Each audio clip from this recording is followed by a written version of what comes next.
after you indeed have met with Ajit Pai, and interesting moves being sounded. Perhaps he wants to get rid of oversight of the ISPs by the FCC, he wants to move it to the FTC instead. And your view is that net neutrality shouldn't be changed with. Was he open ears or not? Well, it was a very cordial meeting. I have a lot of respect for Chairman Pai, but we do strongly disagree on this issue. One, we think the FCC got the rules right in 2015, and we're advocating that they keep it the same. If it's not broke, don't fix it.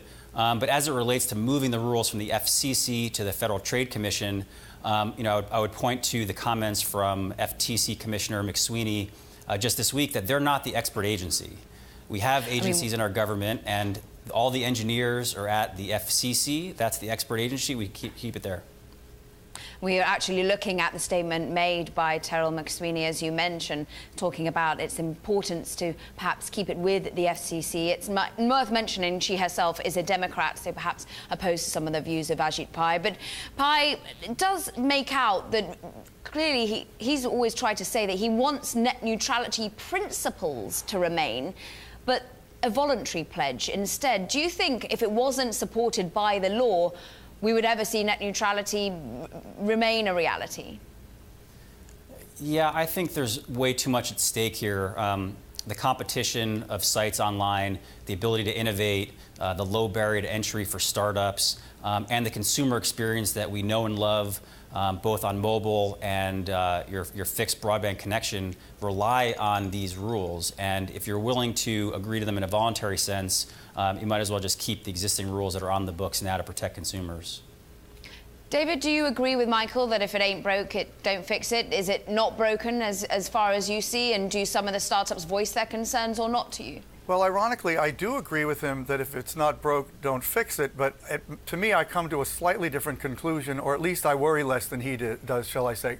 The thing that I feel and have noticed is that there have almost never really been patent obvious violations of what people consider to be net neutrality, and yet there has been a huge hullabaloo over a long period among internet activists about coming up with new rules that the government should get more involved.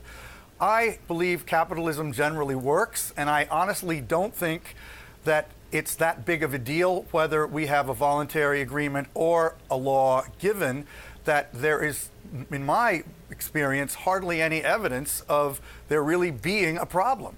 And I think also that the idea that the internet companies like Facebook and Google are sort of somehow weakened, being bullied around by companies like Verizon and AT&T is just fundamentally illogical if you look at the market caps, you look at the market power, you look at the consumer relationships, and you look at the way they're perceived in the marketplace.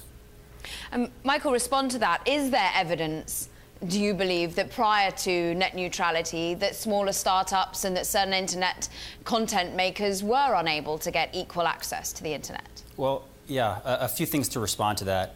One, we have had rules, or at least the overhang of rules, for quite some time, from the 2010 rules that got struck down and then back and forth. And so we have been under a period of uncertainty in this area where I think it has kept everybody honest.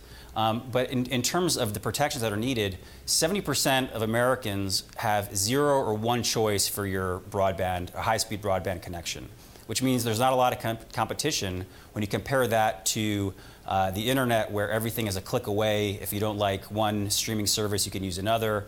And there's lots of competition. And this is not just about the large companies. Certainly, maybe you could say they can fight for themselves against ISPs, even though I do think it's a different landscape. What about the next generation of companies? I mean, that's what this is really also about. It's about consumers, and it's about maintaining the innovation and the low barrier to entry for the next generation of internet companies to have the same chance that the first generation did.